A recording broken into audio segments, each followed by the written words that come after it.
Welcome back to the channel. This is the Action Figure Grader, and today we're going to take a look at the vintage collection. I haven't done a TVC market update in a while. As you guys know, I was tied up with some family obligations, and I got to go to the Red Sox Yankees game. I saw Aaron Judge hit like a 480-foot bomb with the Red Sox coming back to win it. Great time with my family, but I love my family, but it's time for them to do their thing, all right? And it's time for me to do my thing. And my thing is putting together some videos for you guys. So I did find some recent sales for the vintage collection. I expected to come back to like 50 different things to talk about, and it was fairly quiet while I was gone for eBay sales for the vintage collection. So not a lot of stuff, but I did find some both graded and ungraded gems to talk about. I did get a new Patreon supporter while I was away, Aaron Larrabee. Thank you so much for becoming a Patreon supporter, a Patreon benefactor. Really appreciate the channel support. I did pre-film a lot of videos for while I was away and while I was just getting back. So some of the intros may not have your name, but rest assured any new videos, including this one, will have your name in the Patreon support page. So thank you very much. I also did get a super from good buddy of mine, a YouTube super from Keith Guppy. He runs a YouTube channel called Mando Number 5. So if you have not subscribed to Keith's channel, in the video description, if I will remember, I will put a link to his channel page so you can go and sign up to be a subscriber. He's a great dude. Keith, longtime friend, longtime supporter of my channel, and just want to say thanks for the YouTube super that he sent me for the Gentle Giant price guide a few days ago. Okay, all right, so let's go ahead and look at some recent sales, and we're going to start off with some ungraded stuff. First was a 3-pack of 3-packs. We had 3 different special action figure sets that sold in a lot. The villain set, Android set, as well as the hero set. And this was $225 for all 3 of them. None of them were perfect. They had some very light edge wear to them. But these Target exclusives all did sell. They were in pretty decent shape, but, you know, again, not perfect, but certainly good display items there. Next up was General Grievous. This was an unpunched card. As you can see, it did have some light edge wear around the card there, which does seem to happen sometimes if they're not stored properly. And if you are looking to protect your vintage collection so they don't get that edge rub like this General Grievous does, you can reach out to Tom Hogan, who's another channel supporter. He runs a company called Case Shells. CaseShells@yahoo.com if you are looking for some either sliding acrylic cases or some standard clamshells, Protect kind of cases. He has them all, and across a bunch of different sizes as well. I think he has 3-pack TVC 3-packs like the special action figure sets. He's got the larger 4-pack boxes, sliding acrylic cases for those, and I think he even has a Razor Crest sliding acrylic case, but don't quote me on that. Anyway, just reach out to Tom, great dude, and his cases are very high quality. Case Shells at Yahoo. And again, this General Grievous, it was unpunched, and it presents pretty good, but again, just has that edge wear from, I think what happens is people store it in boxes and take it out, put it back in, take it out, or it rubs as the box gets moved around, and that's what causes that edge wear. So don't let that happen to yours. That was still sold for $145, which I wouldn't pay that personally. But, you know, again, for a near mint example, I have seen as high as $200, so maybe that's appropriate. I don't know. Next up was the Magna Guard. This was on the foil Ultimate Galactic Hunt card back, and this one looked very clean.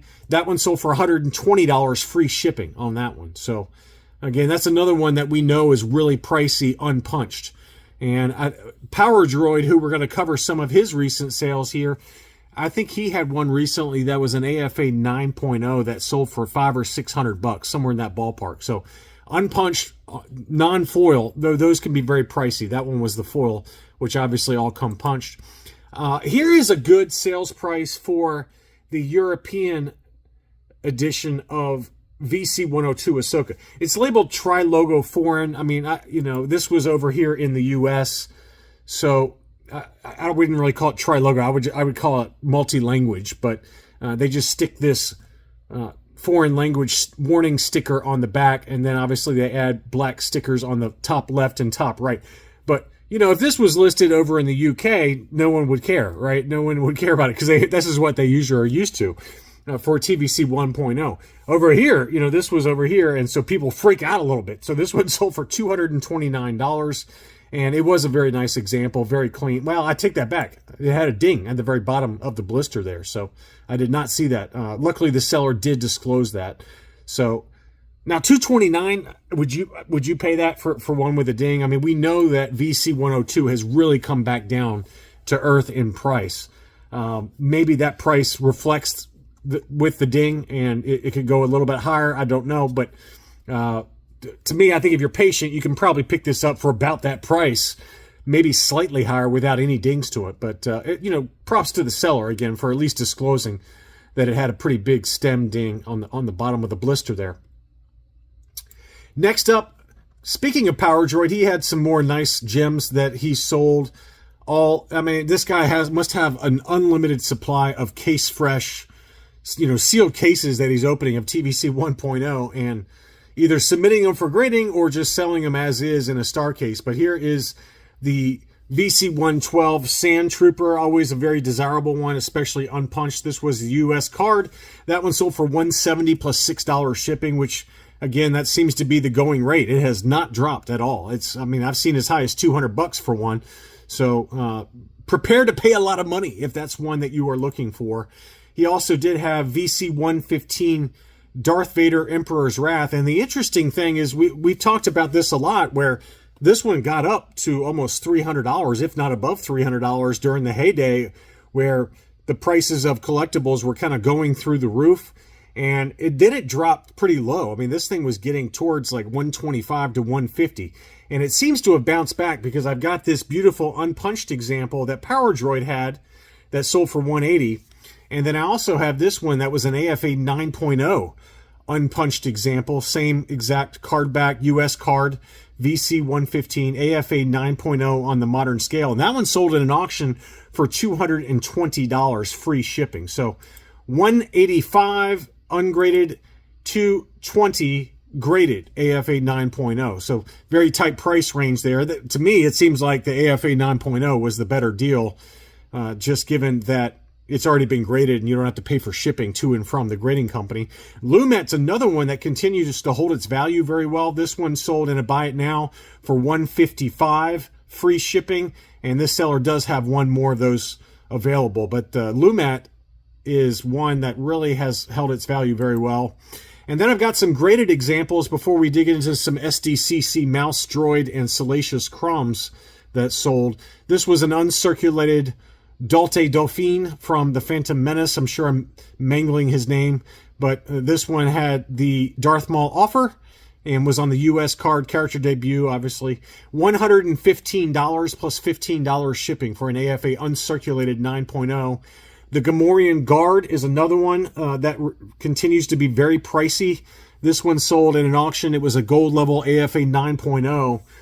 This was the 2019 release, and that one sold for $193.50. So big number on that one. So this seller, we're going to get back to some of his items in a second, but I've got both the Imperial Assault Tank Driver as well as Commander. First is the Imperial Assault Tank Driver on an uncirculated 9.0, and that one sold in an auction for $94.89 plus about $10 shipping. And then this seller had the Imperial Assault Tank Commander in an uncirculated 8.5, and that one sold for about the same price, $94 free shipping on that one. Now, again, this one was a 9.0 and was the Assault Tank Driver. It seems like the Assault Tank Commander is the one that's pretty desirable, and I would wager that if this one had been a 9.0, that it would have cleared $125 easily, if not even more than that. So that's because it was only an 8.5, that kind of held the price down. Wicket 9.0 level from that same seller, gold level, that one sold for $133. Now this one was the reissue, so I don't, some of these prices that this seller had at auction, I kind of question, because they were reissue figures, but they got prices that were more in line with the original issues. So I don't know if people just got them mixed up or didn't care or what, but that one sold for $133 free shipping. Luke Skywalker Jedi Knight, the 2020 release in a 9.0. That one sold for $154.50. And the Emperor's Royal Guard, again, the re-release from 2021 in a 9.25, sold for $130. I mean, we've seen these re-releases go for like 60 or 70 bucks sometimes. So little weird that those went so high in an auction as well. So who knows there. This is another one that I really question, but you know, it is Power Droid. It's a seller I bought from before. But it was an uncirculated 9.25 Boba Fett on the foil Ultimate Galactic Hunt ESB card back. $600? What? That just seems really high. Now, I guess it's because it's got the uncirculated designation and it's the harder to find foil.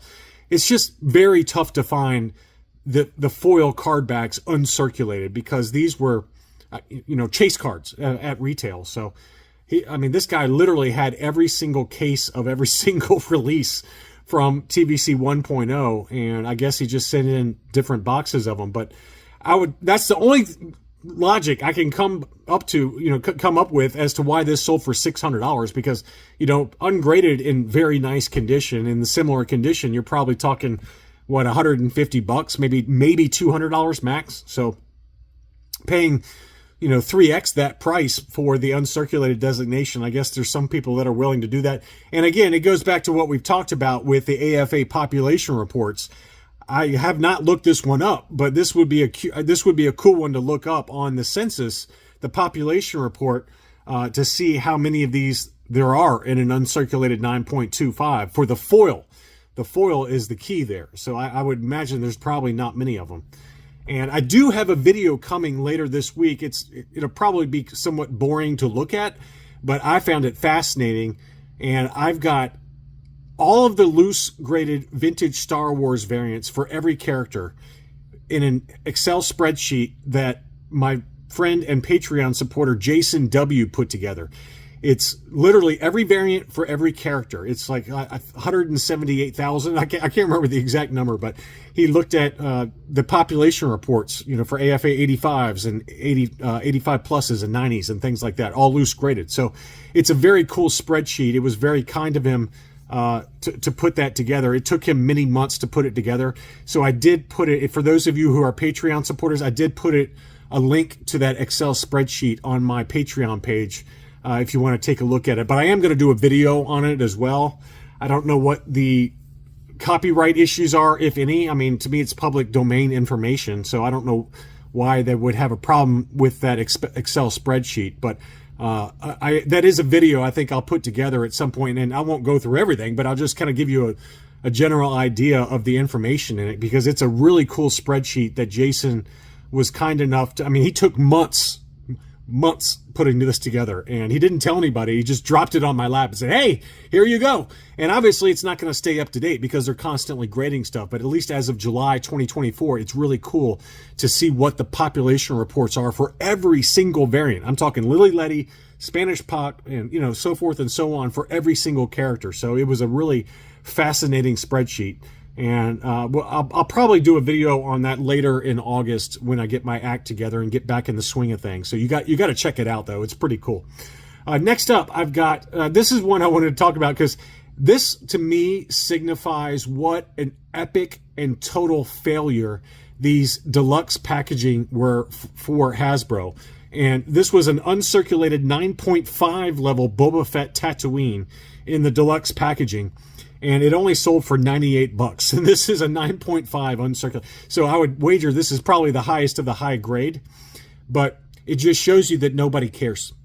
Nobody cares about these stupid deluxe packaging because it just, you know, it's not a cool presentation relative to a standard mint-on card. And, you know, Hasbro trying to go away from plastic-free packaging. And, you know, this to me really shows you what an absolute failure it was for Star Wars Vintage Collection fans, that nobody even wants an uncirculated 9.5 of a fairly popular character in Boba Fett for $98. I mean, that's a crazy low price given how high that grade is. Next up was an uncirculated 9.25 for the Obi-Wan Kenobi 3-pack. And this one, you know, has got the Trooper, the Jawa, as well as Obi-Wan.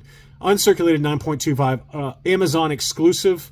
and that one sold for $152.50 plus $23 shipping. So let's call it about $175 for one of those in a very high grade, and that was probably not a good investment either for submitting that one for grading, just given how cheap that one went and how expensive this probably was to grade. Next up, I do have a Salacious Crumb as well as a Salacious Crumb with Mouse Droid combo sale, again, from Power Droid. But this Salacious Crumb sold, and it was sold separately. The photos weren't great. They were kind of weird. It seemed like they were touched up or something, but just not very sharp photos. So it did end up selling. It looked to be pretty clean, I mean, just based on the photos, but again, they just weren't the greatest photos in the world. I would say it's probably about 85 grade condition, maybe 85 plus. Anyway, that one was listed for $650, and the best offer accepted on that was $625. I also did find another recent sale for just Salacious Crumb that was a buy it now that sold for $900. So $625 on this one plus $16 shipping versus another one that sold for $900, which admittedly did look super clean. It was very nice, but that's a big price difference. And then finally, Power Droid sold another combination. I think this is his third that he sold, and I think he sold one for $1,300, one for $1,350, and then he sold this one for $1,350. And again, they were very clean looking. The Mouse Droid and Salacious Crumb from the SDCC Death Star box set. So big number there, just given that we've seen the full box set sell for $1,400 plus, maybe, somewhere between $1,400 seems low. I would say $1,800, $1,900 is probably more the going rate right now for the entire box set. Seems to me a better investment. You could buy that whole box set and get these two and probably get them paid for by selling the other items separately. I mean, I've seen just the box go for $400, the SDCC Death Star box. So you could probably buy them all, sell them all, keep the Mouse Droid and Salacious Crumb, and probably get them paid for after reselling everything else, but that's just a guess. Anyway, I hope you enjoyed this look at recent sales for the vintage collection. It's good to be back, and tomorrow I will have a what to buy on eBay video. I know I've missed that one as well, so hopefully I'll find some good stuff here for tomorrow's video. Thanks as always for watching, and I'll be back soon.